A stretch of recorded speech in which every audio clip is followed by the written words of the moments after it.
Good morning everyone, welcome to my channel design draft point. आज जो topic है wooden tube sensing element of pressure gauge.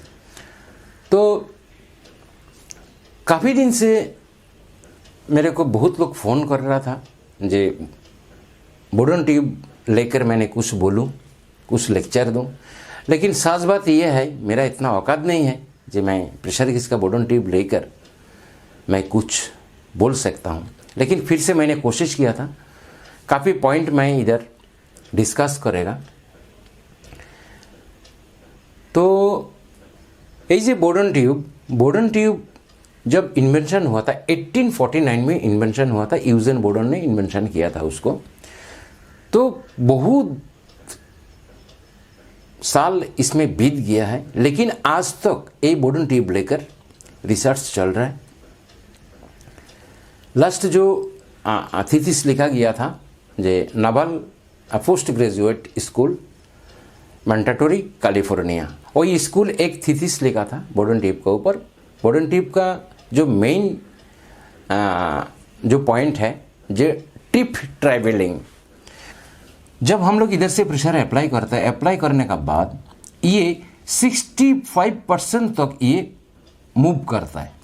तो ये जो टिप है, हम लोग जो बोडोनेंट इधर लगाता है, बोडोनेंट लगाने के बाद जब मैंने प्रेशर अप्लाई करेगा तो ये जो टिप जो ट्रैवलिंग करता है, ये ट्रैवलिंग लेकर वही स्कूल ने बहुत बड़ा एक थीसिस लिखा था, 102 पेज रिसर्च पेपर है।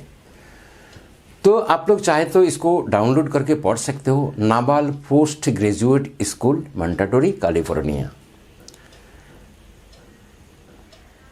और नहीं तो आप लोग मेरे को ईमेल कर सकते हो, मैं आप लोग के डॉक्यूमेंट्स देगा, आप लोग ये डॉक्यूमेंट्स पढ़ सकते हो। तो ये 1995 में हुआ, और भी हो रहा है लेकिन मेरे को मालूम नहीं है। तो जो वुडन ट्यूब के बारे में पहला जो पॉइंट है वो पॉइंट है वुडन ट्यूब सीमलेस ना एयर डब्ल्यू होना चाहिए, बस सेमी सीमलेस होना चाहिए। तो वुडन ट्यूब का जो ये जो पॉइंट मैं लेकर डिस्कस कर रहा है, बहुत लोग को कन्फ्यूजन है ये सीमलेस ट्यूब अच्छा है ना एयर डब्ल्यू अच्छा है ना सेमी सीमलेस अच्छा है।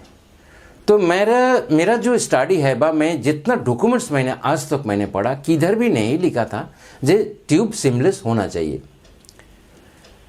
तो इसमें वुडन ट्यूब का जो रिस्पॉन्सिबिलिटी है, तो रिस्पॉन्सिबिलिटी क्या है वुडन ट्यूब का? वुडन ट्यूब का रिस्पॉन्सिबिलिटी दो पॉइंट के लिए यही वुडन ट्यूब रिस्पॉन्सिबल है। कौन सा पॉइंट है? एक रिपीलेबिलिटी और एक स्टेबिलिटी। यही दोनों पॉइंट के लिए, बात दोनों पैरामीटर के लिए वुडन ट्यूब रिस्पॉन्सिबल है। अभी यही वुडन ट्यूब जब मैंने बना के मैंने इधर प्रेशर अप्लाई किया, प्रेशर अप्लाई करने के बाद मैंने साइक्लिक टेस्ट किया। तो EN837-1 बाय EN837 पार्ट 1 में जो स्पेसिफाई किया था, जो इसकी स्टेबिलिटी टेस्ट करने के लिए वुडन ट्यूब की स्टेबिलिटी टेस्ट कैसे किया जाएगा, साइक्लिक टेस्ट होगा इसका। तो साइक्लिक टेस्ट कितना होगा? अगर 0.25% अगर कोई गेज है तो 1,00,000 साइकिल्स करना है उसको। तो मतलब है कैसे करेगा हम लोग? यही वुडन ट्यूब मैंने असेंबली किया, असेंबली करने के बाद मैंने इसको एक रीडिंग नोट किया। रीडिंग नोट करने के बाद मैं इसको साइक्लिक में लगाया। साइक्लिक में लगाने के बाद अगर 0.25% का कोई एक्यूरेसी का कोई गेज है तो 1,00,000 साइकिल्स करने का बाद फिर से मैंने इसको रीडिंग देखेगा। रीडिंग देखने का बाद ये रीडिंग जो EN837-1 में जो स्पेसिफाई किया है वही उसमें ही होना चाहिए, वही एक्यूरेसी का अंदर रहना चाहिए। अगर एक्यूरेसी का अंदर बाहर चला गया उसका मतलब है ये वुडन ट्यूब नहीं चलने वाला है। अगर इसका अंदर है तो वुडन ट्यूब चलेगा। तो उसका ये जो रिपीलेबिलिटी मैंने टेस्ट किया था। स्टेबिलिटी क्या है? स्टेबिलिटी है मैं 75% तक प्रेशर देके मैंने 2 घंटा उसको रखा। पहला मैंने रीडिंग नोट किया, रीडिंग नोट करने के बाद उसको मैंने फिर से मैं एकदम 75% तक मैंने प्रेशर अप्लाई किया। प्रेशर अप्लाई करने के बाद मैंने 2 घंटा उसको ना स्टैटिक प्रेशर में मैंने रखा। स्टैटिक प्रेशर में रखने के बाद मैं 2 घंटा जब हो गया है तब मैंने उसको निकल दिया। निकल देने के बाद मैं फिर से उसको जो मैंने रीडिंग नोट किया था वो रीडिंग के साथ मैंने इसको कंपेयर करेगा, अगर इसका अंदर है तो मेरा स्टेबिलिटी भी कवर हुआ। तो इसमें मेरे को मैं नहीं देखेगा ये सिमलेस ट्यूब है क्या, एयर डब्ल्यू है क्या, ये सेमी सिमलेस है क्या। तो और एक चीज़ के लिए वो रिस्पॉन्सिबल है, वो क्या है, वो रupture है।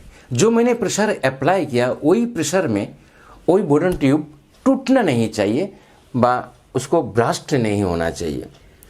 तो अभी जो मैंने जो 1 लाख साइकिल्स उसको अप्लाई किया था, 1 लाख साइकिल्स ये 0.25% के लिए है। और क्लास 1A गेज जो है वो गेज है हम लोग 1.6% और नहीं तो 1%। तो 1% टू 1.6% जो गेज है, एक गेज क्लास 1 गेज बोला जाता है इसको। तो ये भी यही जो क्लास 1 गेज है, क्लास 1 गेज में कितना साइकिल से अप्लाई करना का है, 15,000 साइकिल्स, माने मतलब 15,000 साइकिल्स अप्लाई करना है इसमें। तो 15,000 साइकिल्स अप्लाई करने के बाद अगर इसका रिपीलेबिलिटी अगर ठीक है तो कोई प्रॉब्लम नहीं है। अगर इसमें आपने सिमलेस लगाया, सिमलेस लगाने का बावजूद भी आपको रिपीलेबिलिटी टेस्ट में साइक्लिक टेस्ट में ये फेल होता है तो कोई मतलब नहीं है आपका। तो ये जो बोर्डन ट्यूब जो मेकिंग जो है, मेकिंग बहुत बड़ा फैक्टर होता है जी, ये बोर्डन ट्यूब कैसे मेकिंग किया जाएगा। तो ये साइक्लिक टेस्ट का जो करने के लिए जो इसमें मैंने साइक्लिक टेस्ट जो हम लोग करते हो, तो साइक्लिक टेस्ट स्टैंडर्ड में क्या लिखा था, साइक्लिक टेस्ट लिखा था 1 साइकिल से 1 सेकंड में कंप्लीट होना चाहिए। तो ये 1 बार टू 60 बार तक और 100 टू 600 बार ये 1 मिनट में 30 साइकिल्स होना चाहिए बस। तो अभी जो रिपीलेबिलिटी और स्टेबिलिटी के बारे में मैंने जिक्र किया। सेकेंड थिंग्स है जो स्ट्रेस। हम लोग एक चीज़ कभी भी इतना ध्यान नहीं देता है, स्ट्रेस क्या होता है। बहुत लोग को मेरे को शायद ऐसा लगा था जी स्ट्रेस क्या है, स्ट्रेस का बारे में थोड़ा सा जिक्र करना बहुत ज़रूरी है। स्ट्रेस लेकर बहुत कन्फ्यूजन होता है, स्ट्रेस रिलीव कैसे किया जाता है, तो थोड़ा सा स्ट्रेस के बारे में जिक्र करता हूँ। मैंने स्ट्रेस है कोई भी मटेरियल उसमें आपने लोड अप्लाई किया, टेंसाइल लोड हो सकता है, उसको कंप्रेसिव लोड हो सकता है, और नहीं तो आपने शेयरिंग लोड अप्लाई किया। तो अभी मैं इधर सिर्फ कंप्रेसिव लोड लेकर बात करेगा। हम लोग जो बोर्डन ट्यूब जो अप्लाई करता है, बोर्डन ट्यूब जब मेकिंग करता है तो कंप्रेसिव फोर्स हम लोग अप्लाई करता है। आप लोग को मालूम है जो एक राउंड ट्यूब, ऐसा एक राउंड ट्यूब जो प्रेशर गेज में जो अक्सर यूज होता है, ये 12.7 mm OD यूज होता है।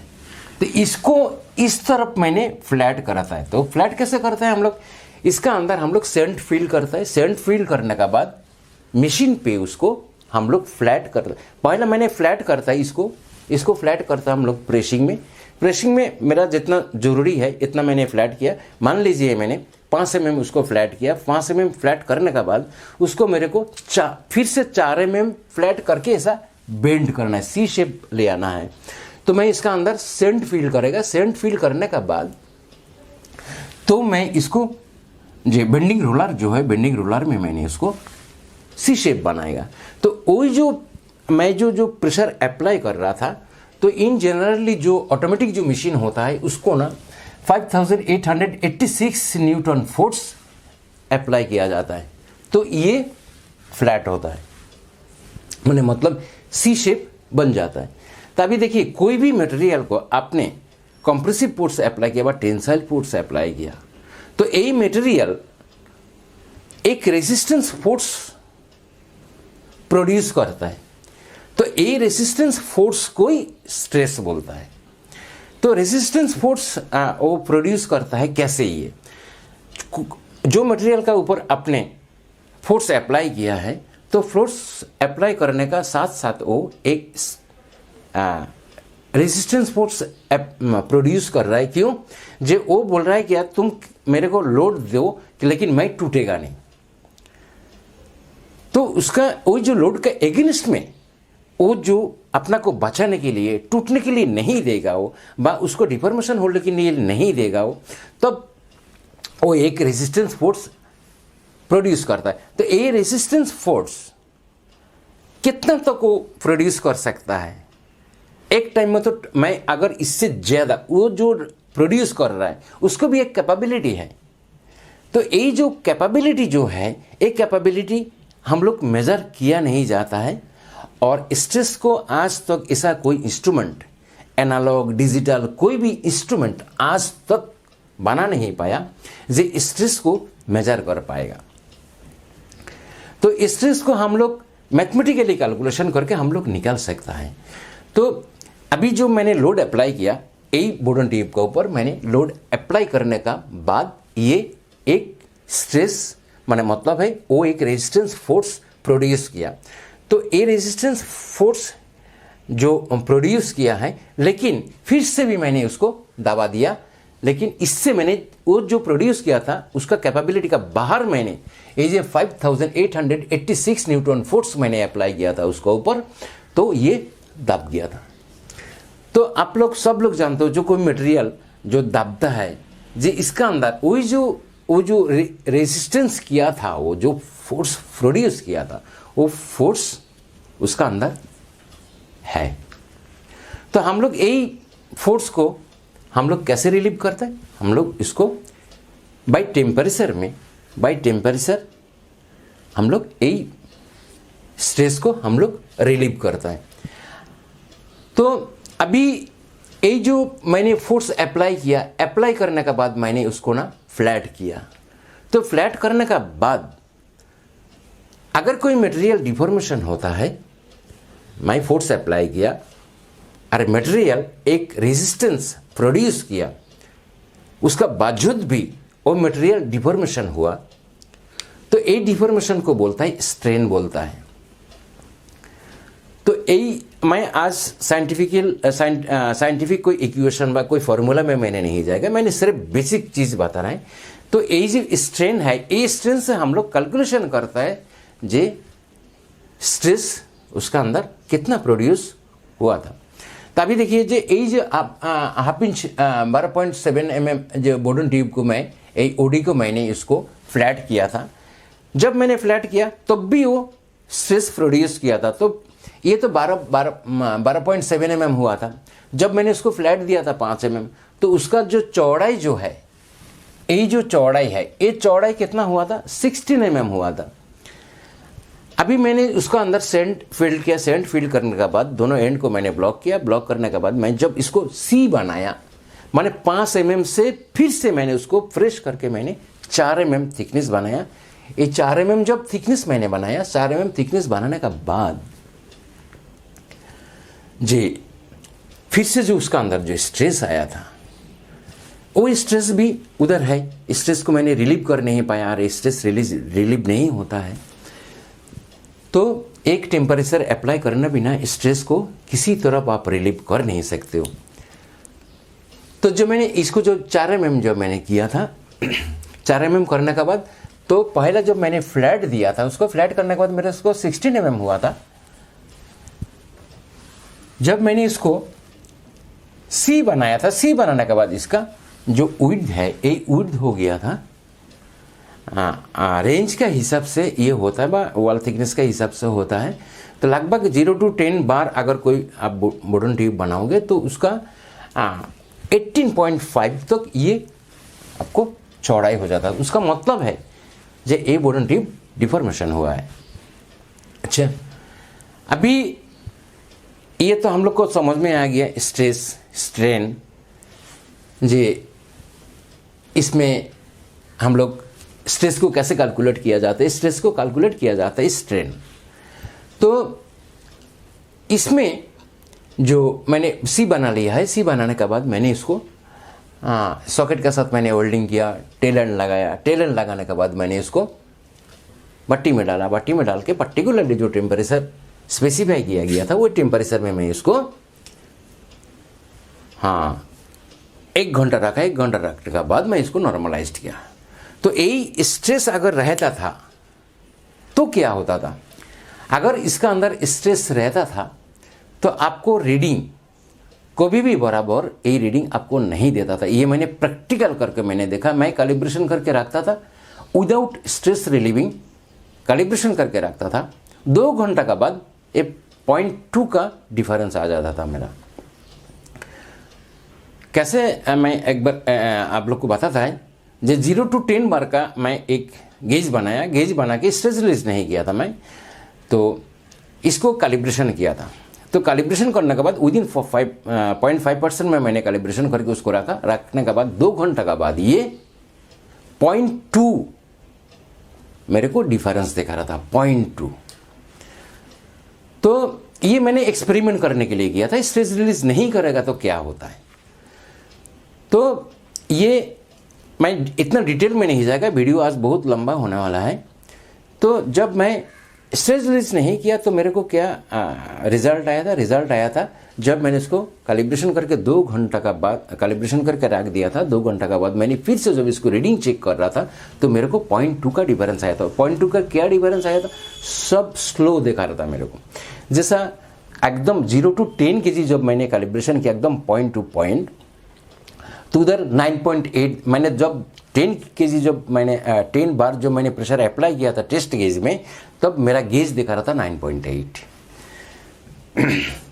तो हर पॉइंट में मेरे को 0.2222 करके स्लो देखा रहा था, कम देखा रहा था, रीडिंग कम आ रहा था। तो उसका बाद मैंने उसको 2-3 बार फिर से मैं ओवरलोड दिया। ओवरलोड देने के बाद फिर से रीडिंग मेरे को वही बराबर दिखा रहा है। फिर से मैंने 2 घंटा रख दिया। 2 घंटा रखने के बाद मैंने फिर से उसको रीडिंग चेक किया, फिर से वही 0.2 स्लो आ रहा है। अभी मैं इसको खोला, खोलने के बाद मैं इसको भट्टी में डाला। भट्टी में डाल के पर्टिकुलरली वही टेम्परेचर में मैं उसको जो मेथड है, जो प्रोसीड्यूर है, प्रोसीड्यूर अप्लाई करके मैंने उसको स्ट्रेस रिलीज किया। स्ट्रेस रिलीज करने के बाद इसको मैंने फिर से असेंबली किया। असेंबली करके फिर से मैंने रीडिंग लिया। रीडिंग लेने के बाद जो पहला जो मेरा जो रीडिंग था, स्ट्रेंथ था, अभी स्ट्रेंथ बहुत मैंने इंक्रीज किया इसके स्ट्रेंथ। तो स्ट्रेस रिलीज करने से और भी एक चीज़ अच्छा होता है, जो स्ट्रेंथ इंक्रीज करता है इसका। तो जो मैंने कैलिब्रेशन करके रखा, कैलिब्रेशन करके रखने के बाद मैंने 2-3 बार मैंने उसको चेक किया था, जो ये 2 घंटा का बाद, लेकिन मेरे को एक्यूरेट रीडिंग दिखाया, रीडिंग का कोई हेरफेर नहीं हुआ। तो स्ट्रेस रिलीज के बारे में भी मैंने अभी जिक्र किया है। आप लोग अच्छे से ध्यान से सुनिए, ये बहुत इंपॉर्टेंट चीज़ है ये वुडन ट्यूब। तो अभी जो वुडन ट्यूब का अंदर जो हम लोग जो ओवरलोड अप्लाई करता है, तो ओवरलोड 1 बार से 60 बार तक 25% अप्लाई करता है। 100 बार से 600 बार तक हम लोग 15% अप्लाई करता है। और 600 से लेकर अबव 600 यानी मतलब 1600 तक हम लोग 10% अप्लाई करता है। अभी ये एक बहुत इंपॉर्टेंट बात है, ये लेकर बहुत लोग को साथ मेरा बहुत आर्गूमेंट हुआ था। ये मैं समझा नहीं पाया, तो समझा नहीं पाया एक्चुअल जो लोग को साथ आर्गूमेंट हुआ था वो लोग इतना स्टडी नहीं था वो लोग को। तो मैं आज जो मैंने आप लोग को लॉजिक से मैंने बता रहा है, तो आप लोग एक बार सोच के देखिए मेरा बात कितना सही है, कितना गलत है। अभी स्टैंडर्ड में क्या बोल रहा है, स्टैंडर्ड में बोल रहा है, देखिए 3 स्टैंडर्ड मैंने पढ़ चुका है, मेरा बहुत स्टडी है स्टैंडर्ड का ऊपर। जैसे IS 3624 एकदम BS का ना कार्बन कॉपी है, थोड़ा सा लैंग्वेज का थोड़ा सा इधर उधर है, लेकिन एकदम पूरा स्पेसिफाई जो BS में किया था, तो IS 3624 में भी वही किया था। तो IS 3624 EN 837 पार्ट 1 और ASME 14.1। तो मैं जो स्टैंडर्ड फॉलो करता हूँ IS 3624, EN 837 पार्ट 1, ASME 14.1। तो ये तीनों स्टैंडर्ड में जे ओवरलोड का बारे में जो जिक्र किया था, स्पेसिफाई किया था, वही वैल्यू सेम है। वो वैल्यू है 1 बार से लेकर 60 बार तक 25%, 100 बार से लेकर 600 बार तक 15%, 600 बार से लेकर 1600 बार तक 10%। जे कैलिब्रेटर लोग ये जो 15% जो बोला है, जहाँ 100 kg से लेकर 100 बार से लेकर 600 बार का जो गेज है, उसमें 100 माने 30% ओवर प्रेशर मारता है। ये जो ASME EN यूरोपियन स्टैंडर्ड, ये दोनों स्टैंडर्ड जो है, ये दोनों स्टैंडर्ड काफ़ी स्टडी करने का बाद तो ये लोग स्पेसिफाई किया है जे ओवरलोड इतना ही होना चाहिए। तो कोई कैलिब्रेटर लोग क्या करता है, कैलिब्रेटर लोग ये जो 100 से 600 जो मैंने उसमें हेलिकल शेप का बोर्डन यूज़ होता है, ये हेलिकल शेप का बोर्डन में 130% तक प्रेशर मारता है, मैंने देखा है। तो 130% तक प्रेशर मारने का बाद क्या होता है, जे एक्सेसिव प्रेशर जो आपने दे दिया है, ये एक्सेस फोर्स अप्लाई करने से बोर्डन ट्यूब जे उसका जो क्वालिटी जो है, एक क्वालिटी पूरा डैमेज हो चुका है। तो ये साथ साथ पता नहीं चलता है। मैंने कैलिब्रेशन किया 1% में कैलिब्रेशन करके मैंने निकाल दिया है, लेकिन ये आपको पता चलेगा जे 3-4 महीना का बाद ये जो ये चलते चलते चलते चलते तब ये पॉइंटर ना प्लास होते होते होते होते जाएगा, तब पता चलता है।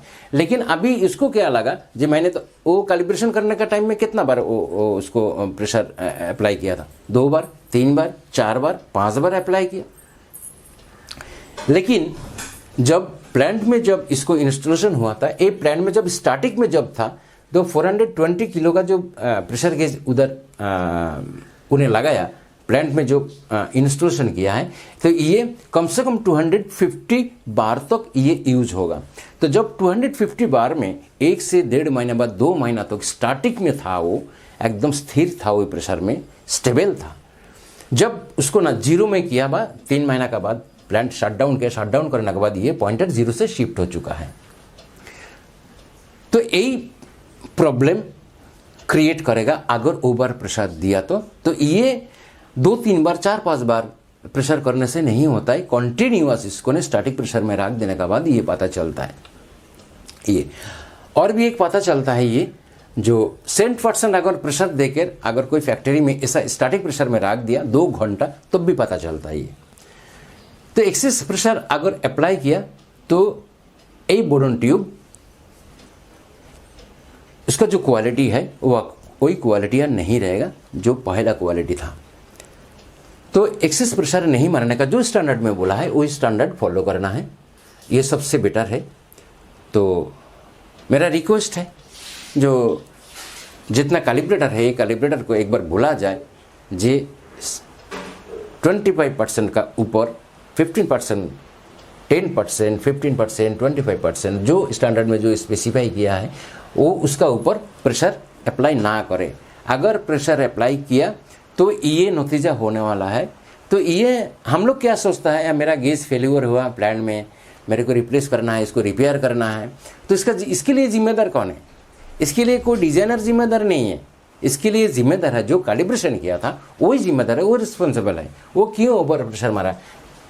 अगर प्लांट में कोई गेज हर टाइम शिफ्ट हो रहा है, बार बार शिफ्ट हो रहा है गेज, तो इसके लिए रिस्पॉन्सिबल कौन है? जो कैलिब्रेशन किया था वो एक्सेस प्रेशर अप्लाई किया था, इसके लिए ये हुआ था। और ये साथ साथ समझ में नहीं आता, ये काफ़ी दिन बाद स्टार्टिंग में जब वो गेज रहता है तो पता चलता है। अभी बोर्डन ट्यूब का जो टिप जो है, ये जो टिप जो है, ये टिप जो ट्रैवलिंग किया है, ये ट्रैवलिंग नॉन लिनियर है, ए लिनियर नहीं है।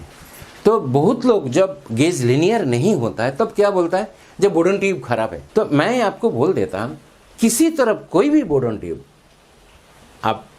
लिनियर बना सकते हो उसको, लेकिन হয়তো ওই বোর্ডন টিউব का ना लॉन्जिविटी বা स्टेबिलिटी বা रिपेलेबिलिटी अच्छा नहीं होगा, लेकिन वो लिनियर बनेगा, 100% लिनियर बनेगा। ये जो गेज जो लिनियरिटी है, ये गेज लिनियरिटी के लिए बोर्डन ट्यूब कोई रिस्पॉन्सिबल नहीं है, वो सिर्फ 3 चीज़ के लिए रिस्पॉन्सिबल है, एक रिपेलेबिलिटी और एक स्टेबिलिटी और एक रूपचार।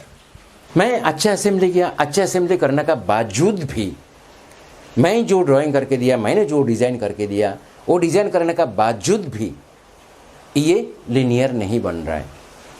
तो ये जो लिनियर नहीं हो रहा है, इसके लिए और भी बहुत फैक्ट काम करता है।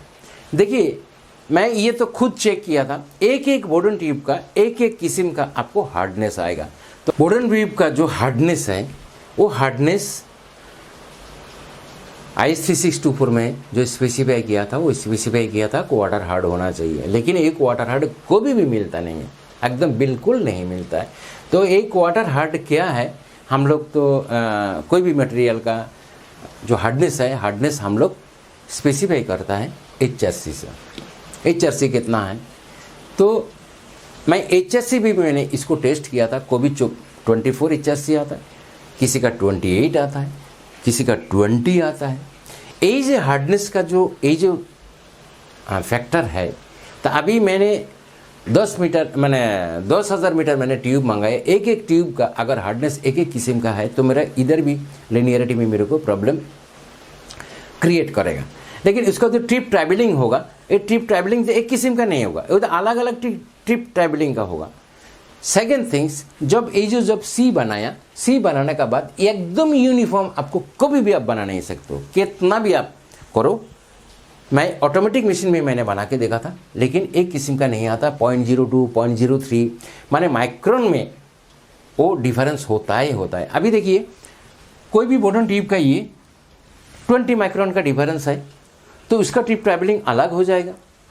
अभी यही जो ट्यूब जो लिया है आपने, जो ट्यूब आपने लिया, तो इसका तो भी एक टॉलरेंस है। ये टॉलरेंस अगर पॉइंट माने 10 माइक्रोन मैंने पकड़ लिया, वॉल थिकनेस कम ज़्यादा है, तो भी इसका ट्रिप ट्रैवलिंग अलग हो जाएगा। तो ये जो ट्रिप ट्रैवलिंग जब अलग हो जाएगा, तो आपको एकदम पक्का असेंबली होने का बावजूद भी आपको ये नॉन लिनियर हो जाएगा। तो ये नॉन लिनियर जब हो जाएगा, तो ये नॉन लिनियर को एडजस्ट करने के लिए ये 4 तरीका है ये। तो अगर ये 4 तरीका जिसको मालूम नहीं है, वो सिर्फ स्पैन को एडजस्ट करके वो निकल जाएगा, पॉइंटर को थोड़ा सा इधर उधर करके गेज को कैलिब्रेशन कर देगा।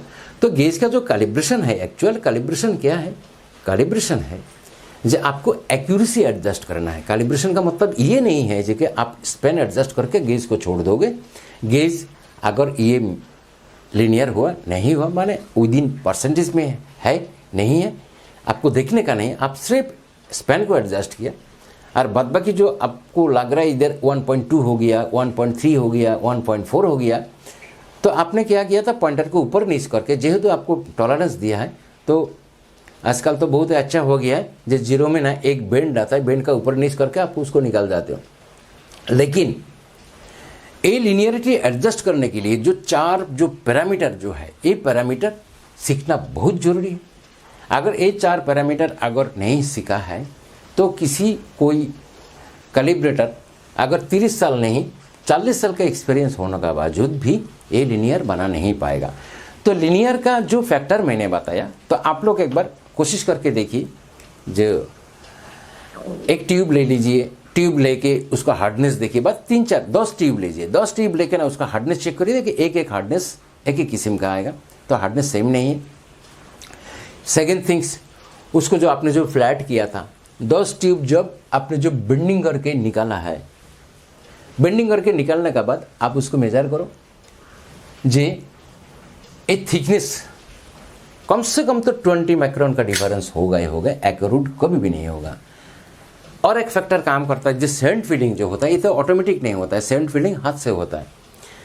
तो हाथ से जब होता है, कोई ट्यूब का अंदर सेंट फीलिंग एकदम हेवी टाइट हुआ, और कोई ट्यूब का अंदर मीडियम टाइट हुआ, और किसी का अंदर नॉर्मल टाइट हुआ, तो भी ये फ्लैट कम ज़्यादा आएगा। जब फ्लैट कम ज़्यादा आया, तो आपका रेंज भी थोड़ा सा वेरी किया, भरी करने के बाद आप जो एडजस्टमेंट करोगे, एडजस्टमेंट भी आपको एक ही जगह पे नहीं होने वाला है, ऊपर नीचे होने वाला है। तो ये भी एक बहुत बड़ा रीज़न है जे नॉन लीनियर होने का।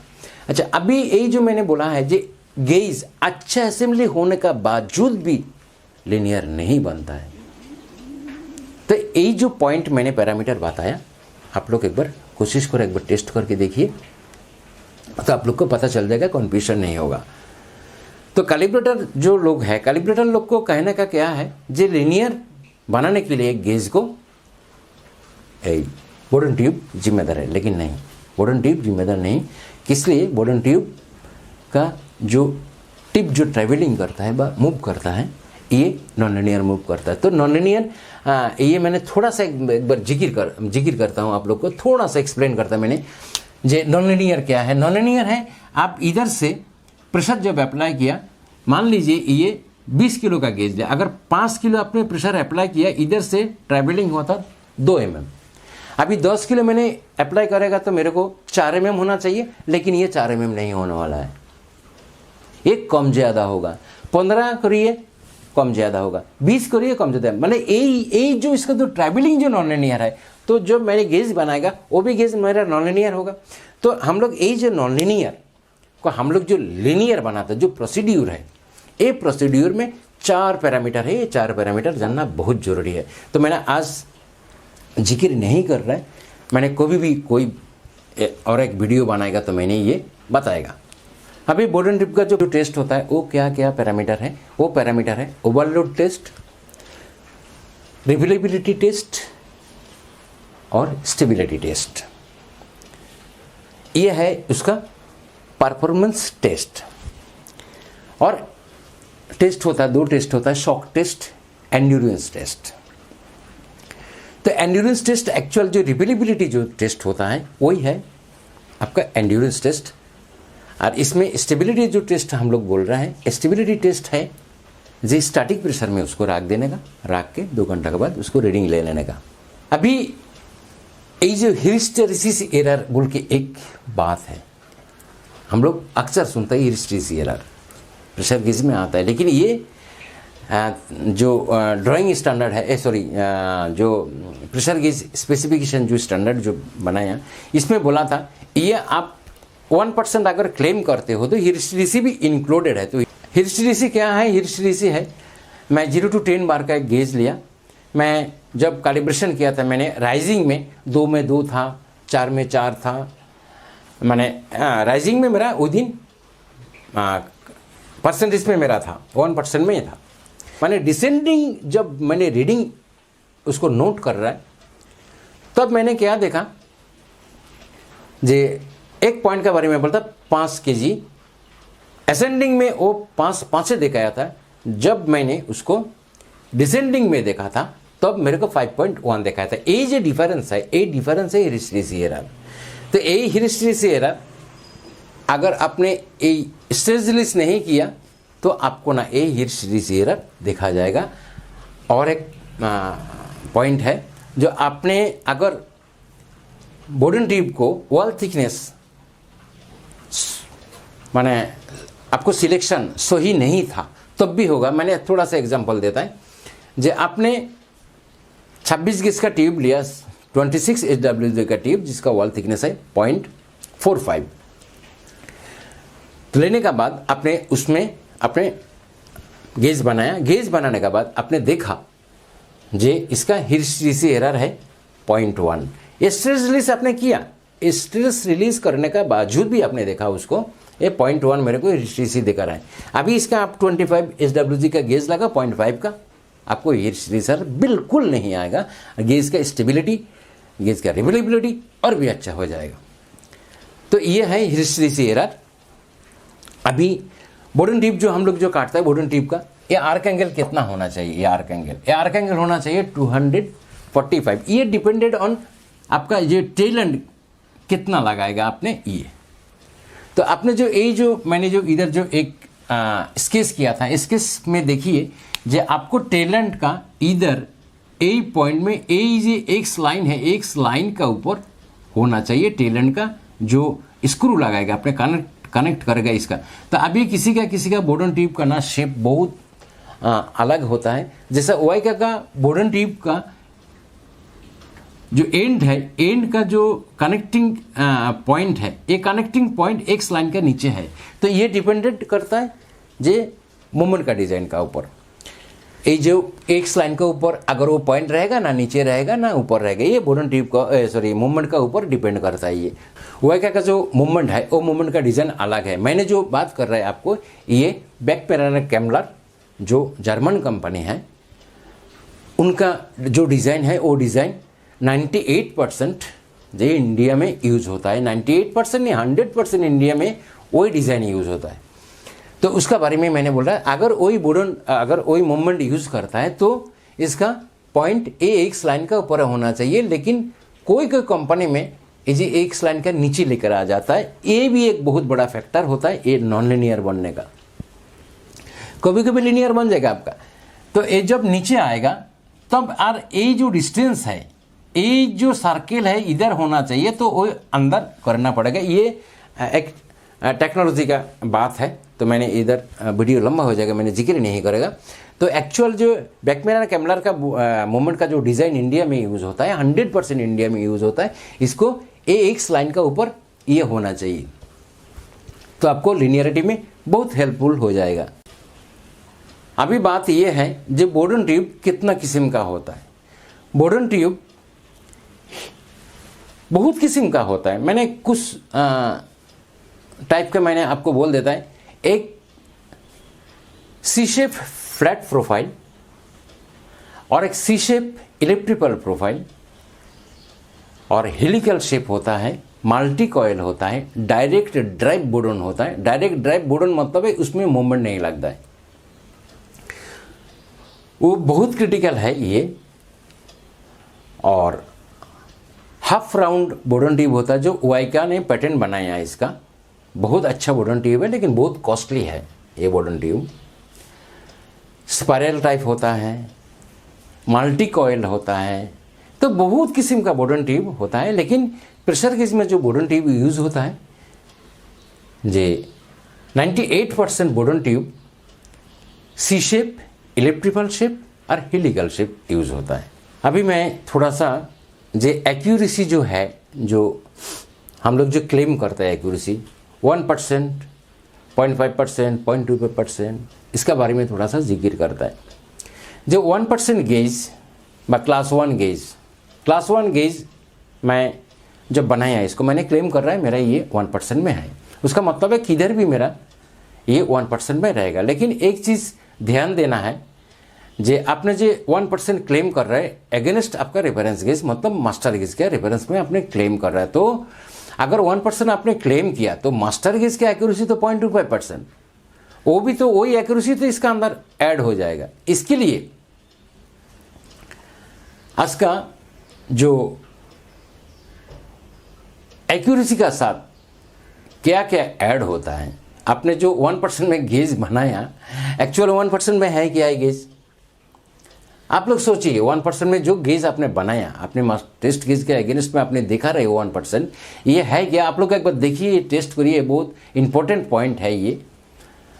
तो रिपीलेबिलिटी अनसर्टेनिटी बोल के एक बात है। ये जब NABL लैब होता है, बाय NABL में आप जब आप गेज को भेजोगे तो ये लोग ये सब कैलकुलेशन करके आपका गेज को नहीं स्पेसिफाई करेगा ये 1% पे है क्या नहीं। तो आप जब कैलिब्रेशन करते हो लेकिन आपको मालूम नहीं है जे ये सब पॉइंट भी उसका साथ ऐड होता है, रिपीलेबिलिटी अनसर्टेनिटी ऐड होता है। तो मैं रिपीलेबिलिटी अनसर्टेनिटी उसका उधर नहीं जाएगा। रेफरेंस क्या है? रेफरेंस है अब जो मास्टर गेज के अगेंस्ट में जो कैलिब्रेशन किया था वही है आपका रेफरेंस। तो मैं तो पहले बोला था आपको जो आपको मास्टर गेज का जो 0.25% जो एक्यूरेसी है उसका जो अनसर्टेनिटी जो है वो अनसर्टेनिटी इसका साथ ऐड होना चाहिए। तो अगर यही मास्टर गेज का अनसर्टेनिटी मैंने इसका साथ ऐड किया, उसका तो एक्यूरेसी है ना 0.25%, आपने तो 0.25% गेज से उसको किया है, तो आपका गेज तो और 1% में नहीं है, 1% से आउट हो चुका है। और भी एक बहुत इंपॉर्टेंट है रेजोल्यूशन अनसर्टेनिटी, ये तो होना ही चाहिए। रेजोल्यूशन अनसर्टेनिटी जो है, वो रेजोल्यूशन अनसर्टेनिटी क्या है? वो रेजोल्यूशन अनसर्टेनिटी है जो सब डिविजन जो है, जो उसका जो लिस्ट काउंट जो है, उसका अनसर्टेनिटी के बारे में बोल रहा है। ये अनसर्टेनिटी आप जो टेस्ट कर रहे हो, DUC माने डिवाइस अंडर टेस्ट, जिसको आप कैलिब्रेशन कर रहे हो, वही गेज का भी ऐड होगा, मास्टर गेज का भी होगा, दोनों का होगा। तो उसका अगर मैंने ऐड किया तो आपका गेज तो एक्यूरेसी का बाहर चला गया। मैंने आपने 1% में गेज बना के 1.6 क्लेम कर सकते हो आप। 1.6% में गेज बना के आप 2% आप क्लेम कर सकते हो, लेकिन 1% में गेज बना के आप 1% आप क्लेम कर नहीं सकते हो। तो क्यों क्लेम कर नहीं सकते? मैंने तो आपको देखा है, मास्टर गेज की एक्यूरेसी अगर ऐड किया, मैं अनसर्टेनिटी ऐड किया, तो 1% में अगर गेज बनाया आपने, तो ये 1% में नहीं है। तो देखिए, ये अनसर्टेनिटी का जो रेजोल्यूशन का जो अनसर्टेनिटी है, ये बहुत इंपॉर्टेंट है। आपका मास्टर गेज का भी ऐड होने वाला है, DUC का भी ऐड होने वाला है। तो उसका क्या है, अगर मान लीजिए आपका DUC जो डिवाइस अंडर टेस्ट, जिसको अपने कैलिब्रेशन कर रहे हैं, उसका अगर 0.2 बार उसका लिस्ट काउंट है, तो उसका अनसर्टेनिटी कितना आएगा? अनसर्टेनिटी आएगा उसका, देखिए ये स्टैंडर्ड का बारे में मैंने बोल रहा है, मेरा बात नहीं है, ये जो साइंटिफिक जो इक्वेशन है ये मेरा नहीं है, ये स्टैंडर्ड का ये बात है ये। तो ए रेजोल्यूशन इक्वल टू क्या होता है, इसका जो रेजोल्यूशन अनसर्टेनिटी जो है, रेजोल्यूशन अनसर्टेनिटी है आपका, ये